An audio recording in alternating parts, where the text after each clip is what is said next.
জিন্দাবাদ জিন্দাবাদ রফিকুল ইসলামের হত্যাকারীর ন্যায় কিভাবে লাগিব হত্যাকারীর ন্যায় কিভাবে লাগিব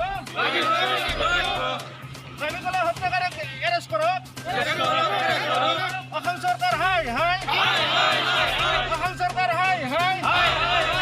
পিটিসি সরকার হাই হাই পিটিসি সরকার হাই হাই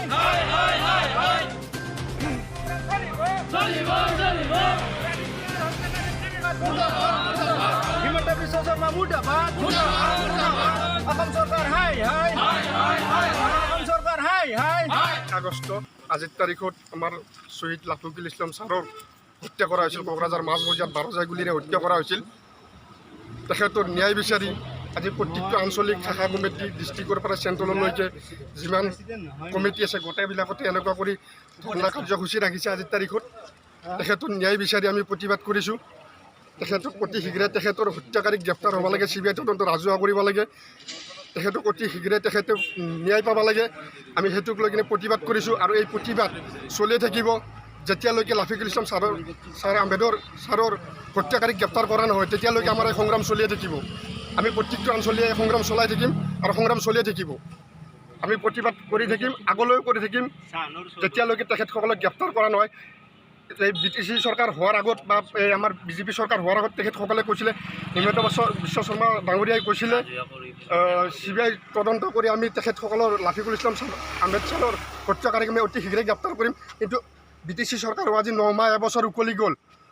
BJP চৰকাৰ পৰা আজি 1 বছৰ উকলি গ'ল এতিয়ালৈকে লাফিকুল ইছলাম আহমেদ ছাৰৰ হত্যাকাৰীক গ্ৰেপ্তাৰ কৰা নহ'ল কিয় ইমান হেমাই হৈছে গৃহ বিভাগ বা চৰকাৰে সেইটো আমি ধৰিব পৰা নাই আমাক ন্যায় লাগে লাফিকুল ইছলাম আহমেদ ছাৰৰ হত্যাকাৰীক অতি সোনকালে গ্ৰেপ্তাৰ কৰক গ্ৰেপ্তাৰ কৰি উপযুক্ত শাস্তি দিয়ক আমি সেইটোৱেই বিচাৰোঁ হৈছে আমাৰ এনেধৰণে চলি থাকিব প্ৰতিবাদ চলি থাকিব আমাক ন্যায় লাগে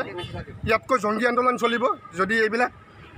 কাৰ্যসূচী তেখেতসকলে আগবঢ়াই লৈ নাযায় বা তেখেতসকলক গ্ৰেপ্তাৰ নকৰে চৰকাৰে অতি সোনকালে তেখেতসকলক গ্ৰেপ্তাৰ কৰিব লাগে হত্যাকাৰীক গ্ৰেপ্তাৰ কৰি তেখেতসকলক উচিত শাস্তি দিব লাগে আৰু অনাগত দিনত যে তেনেকুৱা আৰু হেমাই হৈ থাকে আমাৰ প্ৰতিবাদী জংগী আন্দোলন আৰু হৈ যাই থাকিব এনেকুৱা আমাক লাগিবই শহীদ রফিকুল ইসলাম অমর হোক রফিকুল ইসলাম অমর হোক রফিকুল ইসলাম অমর হোক এই ন্যায় আমাক লাগিবই এই ন্যায় আমাক লাগিবই